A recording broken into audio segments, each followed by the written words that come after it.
Have you ever dreamed of winning the lottery or suddenly becoming a millionaire? It feels like the ultimate solution, right? All your problems solved forever. But what if I told you that earning a massive fortune is one thing, but keeping it is a completely different ball game? Today, we're going to look at three superstars who reached the pinnacle of success, earning hundreds of millions, only to lose it all. Their stories are a masterclass in what not to do with your money. And trust me, there are lessons here for all of us, no matter the size of our bank account. First up, let's talk about Iron Mike Tyson. In his prime, he was the most feared man on the planet, an unstoppable force in the boxing ring. He wasn't just a champion, he was a cultural phenomenon. His earnings reflected that.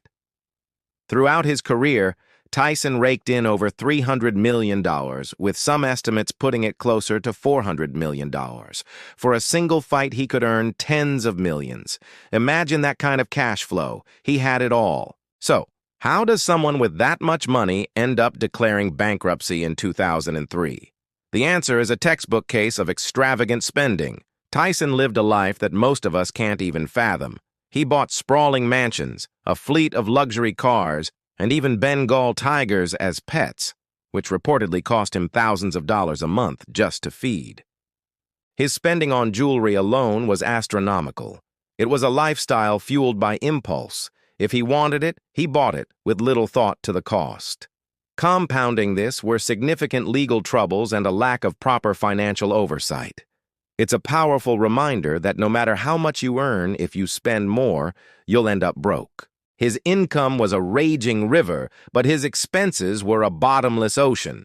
Next, let's rewind to the early 90s. You Can't Touch This. MC Hammer was on top of the world. With his hit You Can't Touch This, he wasn't just a rap superstar. He was a global brand.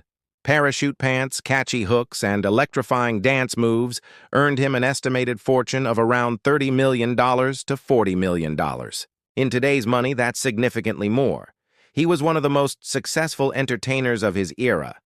But by 1996, the music had stopped. Hammer filed for bankruptcy, citing nearly $14 million in debt. So what happened? Lifestyle inflation on an epic scale. At the peak of his fame, Hammer maintained a 200-person entourage, with many of them on his payroll. He bought a massive mansion in Fremont, California, for $12 million. And then spent millions more renovating it with gold-plated gates, a bowling alley, and multiple swimming pools. His monthly expenses were reported to be over $500,000. He was trying to support his entire community, which is a noble idea, but financially unsustainable. His income, while huge, simply couldn't keep up with his spending. It proves that it's not about how much you make, but how much you keep. Finally, we have one of Hollywood's most prolific and recognizable actors, Nicolas Cage. For years, he was an A-list star, commanding massive paychecks for his roles.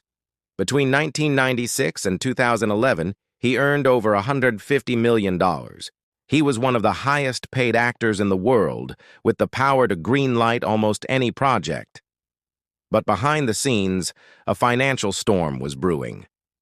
Cage developed a reputation for some of the most eccentric spending sprees in Hollywood history.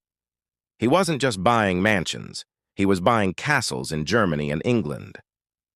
He owned a fleet of Rolls-Royces, a private jet, and even 2 private islands in the Bahamas. His purchases got even more bizarre. He famously outbid Leonardo DiCaprio for a 67-million-year-old dinosaur skull, which he later had to return.